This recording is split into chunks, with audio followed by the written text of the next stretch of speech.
Study. और यहाँ पर जो है मैं बात करूँगी कि 1 to 5 में इस बार बीपीएससी टीआरई 3 में जो है कितनी सीटें होंगी, क्या ज़्यादा सीटें आएंगी या कम सीटें आएंगी। तो डेफिनेटली जो है बीपीएससी टीआरई 3 में जो प्राइमरी की सीटें होंगी वो काफ़ी ज़्यादा होंगी। एक बार फिर से आपको बहुत ज़्यादा एग्जैक्ट मैं अमाउंट नहीं बता सकती, क्योंकि जब वो वैकेंसी मांगी जाएगी तो उस समय 40,000 50,000 जितनी वैकेंसी हो वो उस समय देंगे। लेकिन एक बड़े अमाउंट में जो है फिर से वैकेंसी आएगी ही आएगी, क्योंकि इसके जो रीज़न है वो ये है कि जैसे कि इस बार जो बीपीएससी टीआरई 1 हुआ, टीआरई 2 हुआ, तो मैं बीपीएससी टीआरई 1 से थी, तो और प्राइमरी में थी 1 to 5 में। तो जब हम लोग साथ में थे ना, तो जब मैंने बीपीएससी ज्वाइन किया था 2022 में, तो हम लोगों ने 30,000 से 40,000 टीचर ने क्या किया था, ज्वाइन किया था प्राइमरी जो बीएड थे।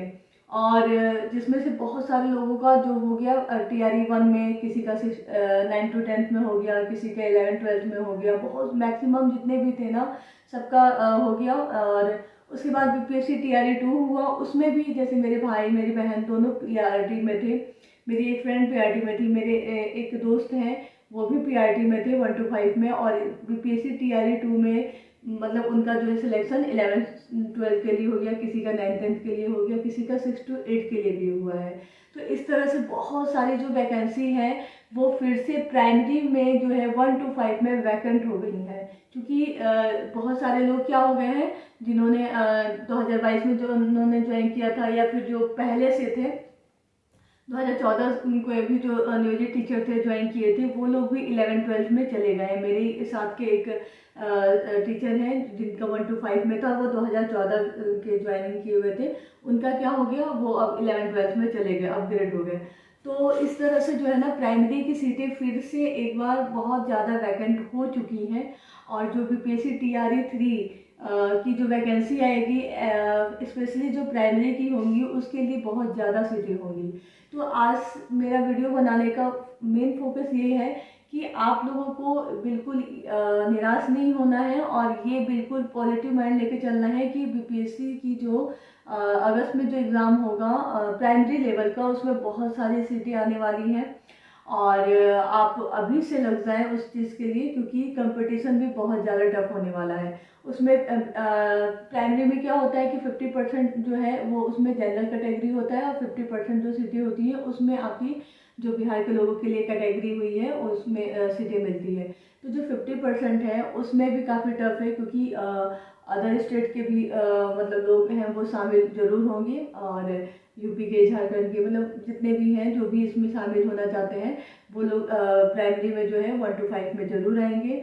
और एक ये भी हो गया है कि जो बीएड जो है वो आउट हो चुका है 1 to 5 से, तो सिर्फ अब जो है कंपटीशन जो है वो डीएलएड में है। और डीएलएड के ही कैंडिडेट इतने अच्छे अच्छे हैं कि इनमें जो कंपटीशन है वो बहुत ज़्यादा टफ होने वाला है, जिसके लिए हम ये नहीं कह सकते कि हम 1 महीने की तैयारी करके और वो जो कंपटीशन है उसको हम क्या कर सकते हैं, क्रैक कर सकते हैं। उसके लिए हमें अभी से और आज से ही लगना पड़ेगा। अगर हमें ये है कि हमें बीपीएससी टीआरई 3 में प्राइमरी में जाना है तो उसके लिए हमें आज से ही लगना पड़ेगा। इसके लिए बहुत सारे लोगों ने मुझसे ये पूछा था कि 1 to 5 के लिए हम क्या पढ़ें।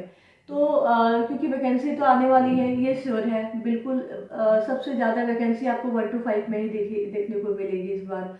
और इसके लिए जो है मैंने पेपर 1 के लिए आपको पिछला वीडियो मैंने बताया था कि पेपर 1 के लिए बस आप मैथ को फोकस कीजिए अभी से ही, जितने न्यूमेरिकल्स हो सकते हैं वो बना सकिए, क्योंकि स्कोरिंग वही होगा। करंट पढ़िए आज से ही, जनवरी से अगर करंट पढ़ना शुरू कर देते हैं तो अगस्त तक जो है आपका करंट बहुत अच्छा हो जाएगा। बिहार स्पेशल पढ़िए, बिहार करंट आज से ही पढ़ना शुरू कर दिए, जनवरी से ही स्टार्ट कर दीजिए। और उसके साथ साथ जो है आधुनिक भारत पूछता है, बहुत सारे क्वेश्चन हैं, आप देख लीजिएगा बीपीएससी टीआरई 1 और टीआरई 2 का। और स्पेशल उसके सिलेबस में भी मेंशन है कि हम जो है आधुनिक भारत का जो है क्वेश्चन पूछेंगे हिस्ट्री से, तो उससे काफ़ी क्वेश्चन आते हैं, तो उसको बहुत अच्छे से आप फोकस करके पढ़िए। और जो रही बुक्स की बात, तो मैंने मैथ के लिए बताया था कि वो आर एस अग्रवाल पढ़िए, केडी पब्लिकेशन है वो पढ़ लीजिए। और उसके बाद जो है आपका ये करंट के लिए आप कोई यूट्यूब ले सकते हैं। डेली करंट अफेयर एक जगह पढ़ते जाइए और लिखते जाइए जो जो इम्पोर्टेंट है। जिस तरह से बिहार स्पेशल के करंट यूट्यूब पे आप देखिए, उसके लिए रोज़ एक टाइम बना लीजिए। फिर बिहार जो स्पेशल की आते हैं बुक, जैसे ट्यूशन की आती है और भी बहुत सारी मार्केट में आती है स्पेशली बीपीएससी वालों के लिए, तो वो बिहार स्पेशल आप देख सकते हैं। उसके साथ साथ ये सारी आधुनिक भारत के लिए घटना चक्र की बुक मैंने आप लोगों को बताई थी। ये है घटना चक्र की भारतीय इतिहास, इसमें तीनों इतिहास है, तीनों इतिहास है। तो इसमें जो है आप इसमें मॉडर्न हिस्ट्री बिल्कुल इससे देख सकते हैं। बहुत अच्छी बुक है, मैंने ये किताब पढ़ी हुई है। और मैं साइंस से थी और मुझे हिस्ट्री का जो अभी मतलब नॉलेज हुआ वो इस किताब से जो है ना ज़्यादा मतलब डेवलप हुआ। और कॉन्सेप्ट मेरा इसी बुक से आया, क्योंकि काफ़ी अच्छे से चैप्टर वाइज दिया हुआ है, क्वेश्चन दिए हुए प्रीवियस ईयर के। और उसके साथ साथ ल्यूसेंट आप स्टार्ट रखिए पेपर 1 के लिए। ल्यूसेंट जीएस के लिए पढ़िए आप। ज़्यादा फोकस पॉलिटी का कर सकते हैं, अनुच्छेद आ सकता है, ज्योग्राफी कर सकते हैं उसमें, फिर साइंस का पोर्शन आता है, और उसके बाद जो है सोशल साइंस के लिए हिस्ट्री वगैरह ये है। तो ल्यूसेंट को भी आप जो है अच्छे से कवर कर लें, आपको ज़रूर उससे फ़ायदा होगा। और सब्जेक्ट के लिए 1 to 5 में जो सब्जेक्ट के लिए उसके लिए तो आप बिल्कुल एकदम टारगेट हो जाइए कि 10th तक की जो आपकी एनसीईआरटी कंप्लीट हो जानी चाहिए, यानी कि 6 to 10th। अब बिल्कुल भी वैसा लेवल नहीं पूछता है कि आप 1 to 5 के लिए जा रहे हैं तो 1 to 5 की जो है सीटेट की तरह पूछेगा, बिल्कुल नहीं। बीपीएससी अपना एक स्टैंडर्ड लेवल जरूर रखता है और हमेशा वो रखेगा। उसके लिए जो है आप 10th तक की तो NCERT 6 to 10th social science और साइंस, ये एनसीईआरटी तो बिल्कुल भी मतलब एक लाइन भी इसकी नहीं छूटनी चाहिए। उसके साथ साथ आप देखिएगा कि 1 to 5 में थोड़ा सा कभी कभी साइंस का पोर्शन पूछ देता है, तो आप उसके लिए क्या कर सकते हैं कि 11th-12th की भी बुक जो एनसीईआरटी आती है, अगर वो भी आप पढ़ गए आपके पास, क्योंकि अभी अगस्त तक बहुत ज़्यादा टाइम है और जो तैयारी करेंगे वो बिल्कुल पूरी करके जाएंगे, वो एक भी कसर नहीं छोड़ के जाएंगे कि हमारा एक एक नंबर के लिए लड़ाई है। एक एक नंबर से आपने देखा है कि जिस नंबर पे सिलेक्शन हुआ है उसी नंबर पे दूसरे लोगों को डेट ऑफ बर्थ की वजह से सिलेक्शन नहीं हुआ है। तो इसलिए एक एक नंबर के लिए मतलब हमें बहुत ज़्यादा एफर्ट डालने की ज़रूरत है। इसलिए 10th तक की एनसीईआरटी में तो बिल्कुल भी सोचना ही नहीं है, वो तो बिल्कुल सोशल साइंस और साइंस एकदम रट जाना है किसी भी तरह, चाहे वो न्यूमेरिकल्स हो, चाहे वो थ्योरी पोर्शन हो साइंस का, या फिर सोशल साइंस की बुक हो।